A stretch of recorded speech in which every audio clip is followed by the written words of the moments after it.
আসসালামু আলাইকুম সবাইকে। শেয়ার বাজারের আজকের বিশ্লেষণে আপনাদের সবাইকে স্বাগত জানাচ্ছি। আজকের বিশ্লেষণ শুরু করার আগে দেশের বিভিন্ন অঞ্চলে আমরা জানি বন্যায় অনেকেই কিন্তু এখন পানিবন্দী অবস্থায় রয়েছেন। ক্ষতিগ্রস্ত যে সকল মানুষ রয়েছেন তাদের সবার জন্য দোয়া করছি। মহান আল্লাহ যেন সবাইকে নিরাপদে রাখেন, তাদের কষ্ট লাঘব করেন এবং দ্রুত স্বাভাবিক জীবনে ফিরে আসার তৌফিক দান করেন। আমাদের যার যতটুকু সামর্থ্য আছে আসুন আমরা আমাদের আশেপাশের অসহায় মানুষের পাশে দাঁড়াই। মহান আল্লাহ আমাদের সবাইকে মানবতার কল্যাণে কাজ করার তৌফিক দান করুন, আমিন। নতুন একটি ট্রেডিং সপ্তাহ শুরু হয়েছে।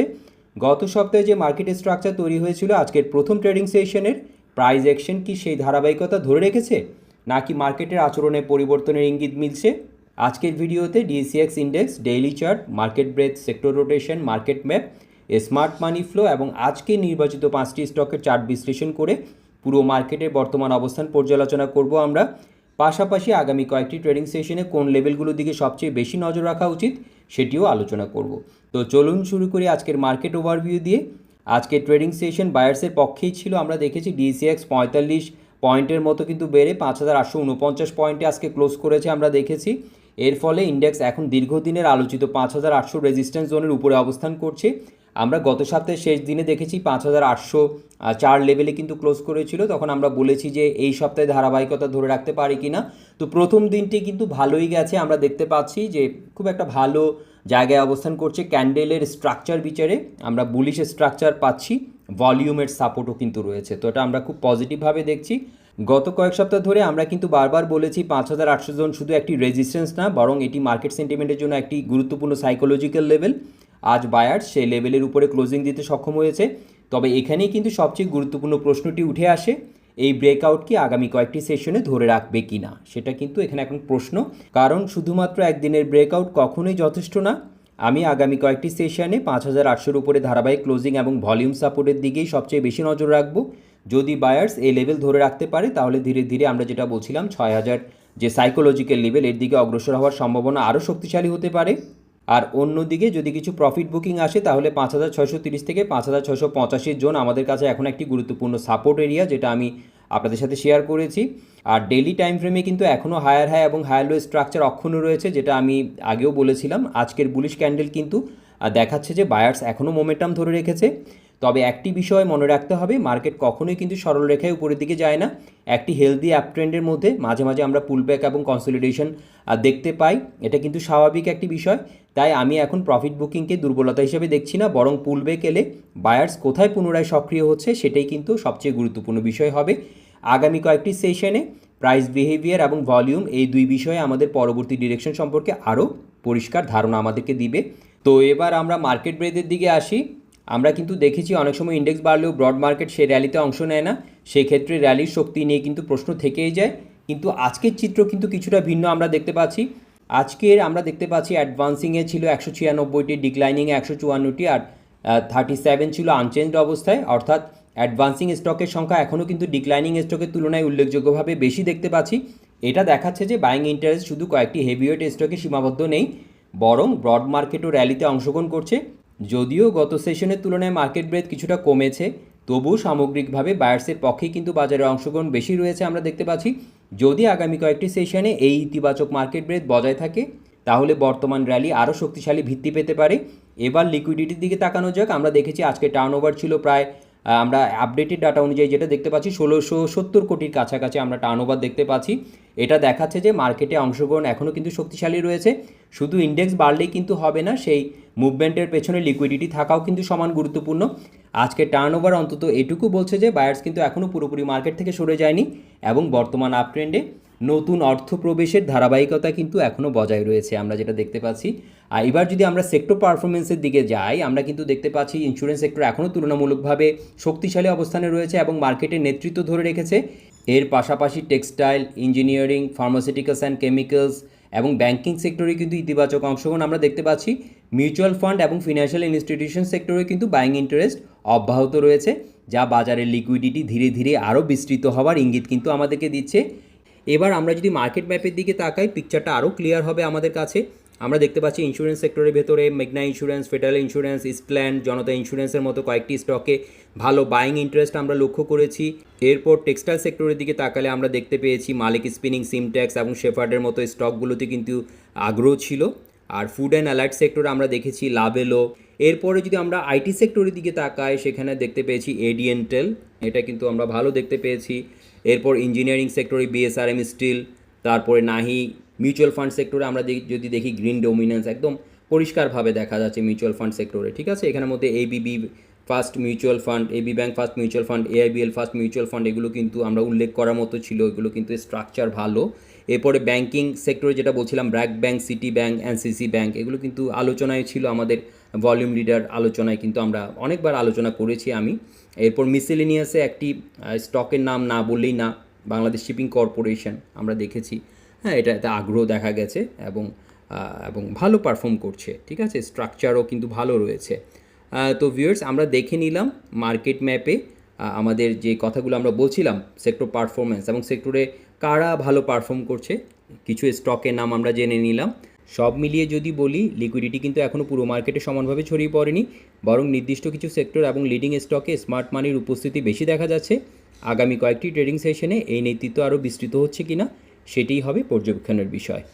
এখন পর্যন্ত আমরা মার্কেটের বড় ছবিটা দেখলাম, ইন্ডেক্স কোথায় আছে, মার্কেট ব্রেথ কী বলছে, কোন সেক্টরে লিকুইডিটি যাচ্ছে, মার্কেট ম্যাপে কোন স্টকগুলো নেতৃত্ব দিচ্ছে এবং স্মার্ট মানি কোথায় পজিশন তৈরি করছে, এসব আলোচনাগুলো আমরা করেছি। এবার চলুন আজকে নির্বাচিত 5টি স্টকের চার্ট বিশ্লেষণ আমরা একটু দেখে নিই, প্রাইস অ্যাকশন আমাদেরকে কী ইঙ্গিত দিচ্ছে। প্রথমেই আসি লাবেলোতে। আজকের সেশনে আমরা দেখেছি স্টকটি শক্তিশালী বাইং প্রেশার কিন্তু দেখিয়েছে। আজকে যে ক্যান্ডেলটি আমরা দেখেছি ওপেন করেছে 71-এ, ক্লোজটা কিন্তু আজকে হয়েছে, আজকের দিনে ক্লোজ 76 টাকা 40 পয়সা, একটা ইম্পর্টেন্ট লেভেলের উপরে কিন্তু গিয়েছিল। আমরা দেখেছি আজকে কিন্তু 77-90 পর্যন্ত গিয়েছিল, কিন্তু একটা ইম্পর্টেন্ট লেভেল আপনাদেরকে আমি যেটা এখানে দেখিয়েছিলাম 76 টাকা 80 পয়সা, তার নিচে কিন্তু ক্লোজ করেছে, 76-40-এ ক্লোজ করেছে।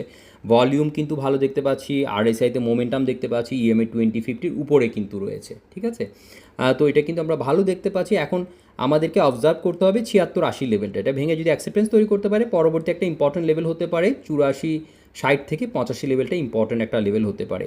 আমরা কিন্তু আগেও দেখেছি টপে গিয়ে একটা হেড অ্যান্ড শোল্ডার টপ তৈরি করেছিল, সেখান থেকে আমরা দেখেছি একটা বেয়ারিশ প্যাটার্ন, সেটা কন্টিনিউ করেছে।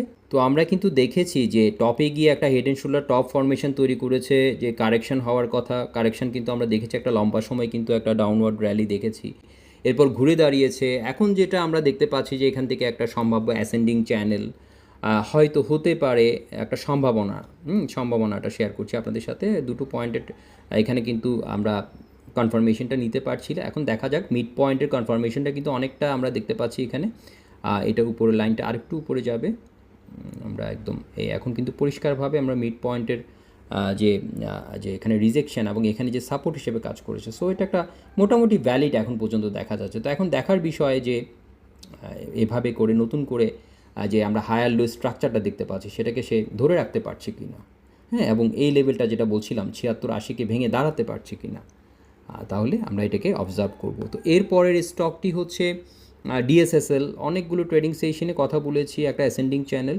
ভেঙেছে এবং এরপর একটা গ্যাপ আপ, এরপরে একই ক্লোজিংয়ে আমরা চারটা ক্যান্ডেলে দেখেছি একই ক্লোজিং 13.40, সেই ধারাবাহিকতাটা কিন্তু আর সেটাকে ধরে রাখতে পারিনি। আমরা দেখেছি আজকে কিন্তু 13-তে ক্লোজ করেছে, তো আমি সেখানে বলেছিলাম 13 থেকে 13.30 লেভেলটা আমাদের জন্য ইম্পর্টেন্ট হবে। সো এটাকে যতক্ষণ ধরে রাখছে ততক্ষণ আমরা এখনও বুল স্ট্রাকচারটা ইনট্যাক্ট রয়েছে সেটা আমরা ধরে নিব। সো এখনও কিন্তু 13-তে রয়েছে, মানে এখনও স্ট্রাকচার কিন্তু ভালো আছে, ভলিউম বিচারেও কিন্তু বুল ভাবটা মানে বুলিশ বলবো আমরা, হ্যাঁ, এখনও কিন্তু একদম এখান থেকে যে ভেঙে খুব একটা কারেকশানে যাবে সেটা এখনও মনে করছি না, কিন্তু আমাদেরকে দেখতে হবে যে সে আবার এখান থেকে ঘুরে দাঁড়াতে পারছে কি না। যদি ঘুরে দাঁড়াতে পারে, আবার যদি 13-30 এই লেভেলের উপরে যদি দাঁড়াতে পারে, তাহলে হয়তো আবার নতুন করে একটা র্যালি হয়তো আমরা এখান থেকে দেখতে পাবো। তখন আমাদের জন্য 15 থেকে 15.30 লেভেলটা ইম্পর্টেন্ট হবে। আর নিচে এখন একটা লেভেল আমাদের জন্য ইম্পর্টেন্ট হতে যাচ্ছে 12 থেকে 12-20 লেভেলটা, এটাকে আমরা এখন অবজার্ভ করব। তো এখানে যদি নামে আরও, সেক্ষেত্রে এই লেভেলটাকে আমরা অবজার্ভ করব। আমরা একটা গ্যাপ দেখতে পাচ্ছি, সো এটা আমাদের জন্য ইম্পর্টেন্ট হবে এই লেভেলটা 12-20 এই লেভেলটা। তো দেখা যাক যে এরপরে কি হচ্ছে, 13.30-এর উপর ধরে রাখতে পারছি কি না। এরপর যে স্টক নিয়ে কথা বলবো সেটা হচ্ছে ফেকদিল। তো ফেকদিল নিয়েও আলোচনা হয়েছে, বলেছিলাম 2270 থেকে 2280 লেভেলটা একটা ইম্পর্টেন্ট লেভেল, সেটাকে ভেঙেছে একটা রিজেকশন লেভেল, সেটাকে ভেঙে এখন কিন্তু 2380-তে ক্লোজ করেছে আজকে। এখন ইম্পর্ট্যান্ট একটা লেভেল বলেছিলাম 25 থেকে 2510 বা 2520 লেভেলটা একটা ইম্পর্ট্যান্ট লেভেল, আমরা এটাকে অবজার্ভ করবো যেতে পারছি কিনা। তো এখন পর্যন্ত কিন্তু বুলিশ রয়েছে।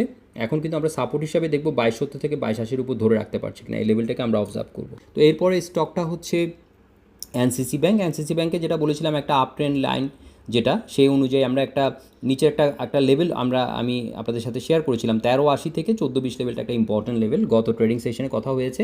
তো আজকে কিন্তু দেখেছি আমরা, দেখেন এখানে কিন্তু টুইজার বটম হয়ে আজকে কিন্তু ঘুরে দাঁড়িয়েছে, এখান থেকে আমরা দেখতে পাচ্ছি টুইজার বটমও বলতে পারছি আমরা, আবার এটাকে আমরা কিন্তু হারামিও বলতে পারছি ডুয়েল ক্যান্ডেলস্টিক প্যাটার্নে। ঠিক আছে, আমরা একটু দেখে নিব যে লো পয়েন্ট আমরা দেখতে পাচ্ছি 1480, হ্যাঁ এটাকে টুইজার বটমও বলা যাচ্ছে, আবার হারামি বলতে পারছি আমরা, বুলিশ হারামি।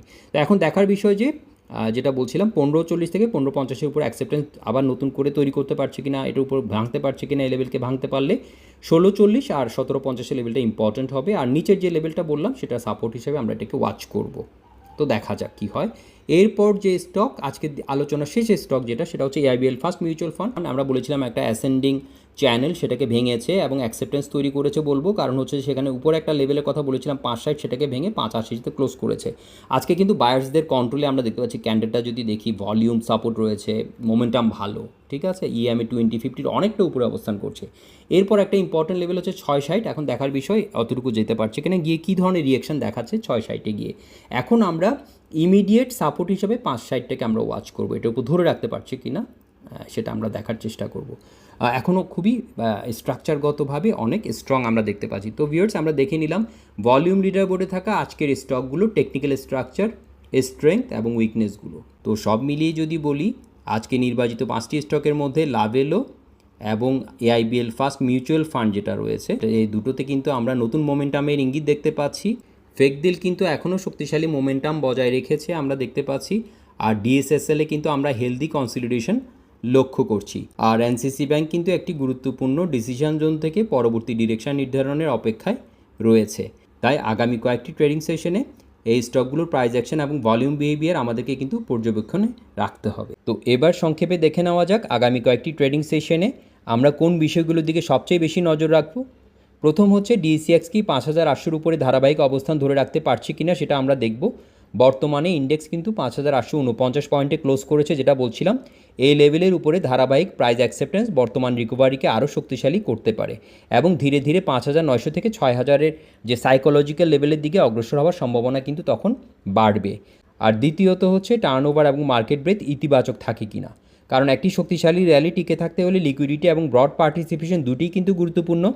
আজকে আমরা যেটা দেখেছি 1669 কোটি টাকা টার্নওভার এবং ইতিবাচক মার্কেট ব্রেথ বায়ার্সের সক্রিয় উপস্থিতি কিন্তু ইঙ্গিত দিচ্ছে আমরা দেখেছি। এখন দেখার বিষয় এই ধারা আগামী সেশনগুলোতে বজায় থাকছে কিনা। তৃতীয়ত হচ্ছে মিউচুয়াল ফান্ড এবং ব্যাংকিং সেক্টরে যে নতুন অংশগ্রহণ আমরা দেখতে পাচ্ছি সেটি আগামী কয়েকটি সেশনে অব্যাহত থাকে কিনা। যদি এই সেক্টরগুলোতে ধারাবাহিক বাইং ইন্টারেস্ট দেখা যায় তাহলে মার্কেটের নেতৃত্ব আরও বিস্তৃত হতে পারে। আর চতুর্থত হচ্ছে ইন্স্যুরেন্স ও টেক্সটাইল সেক্টর কি তাদের নেতৃত্ব ধরে রাখতে পারছে কিনা, নাকি লিকুইডিটি নতুন কোনো সেক্টরে রোটেশন শুরু করছে। এবং সবশেষে আজকের আলোচিত 5টি স্টকের মধ্যে কোথায় ট্রেন্ড কন্টিনিউশন দেখা যাচ্ছে এবং কোথায় হেলদি কনসলিডেশন তৈরি হচ্ছে সেটাও কিন্তু আমাদেরকে নিবিড়ভাবে পর্যবেক্ষণে রাখতে হবে। তো সবশেষে একটি বিষয় আমাদের সবসময় মনে রাখতে হবে, শুধু একটি বুলিশ ক্যান্ডেল কিংবা একটি ব্রেকআউট দেখেই কিন্তু আমরা সিদ্ধান্ত নিব না। Price action, volume, market structure এবং রিস্ক ম্যানেজমেন্ট, এই 4টি বিষয় একসঙ্গে বিবেচনা করেই আমরা আমাদের বিনিয়োগ অথবা ট্রেডিং সিদ্ধান্তটি নেওয়ার চেষ্টা করব। সঠিক এন্ট্রির পাশাপাশি রিস্ক কন্ট্রোল এবং ক্যাপিটাল প্রোটেকশনও কিন্তু একজন সফল বিনিয়োগকারীর জন্য সমান গুরুত্বপূর্ণ একটি বিষয়। তো ভিউয়ার্স, আজকের ভিডিও এই পর্যন্তই। ভিডিওটি যদি ভালো লেগে থাকে এবং ইনফরমেটিভ মনে হয় অবশ্যই লাইক করবেন এবং শেয়ার করবেন। ধন্যবাদ সবাইকে।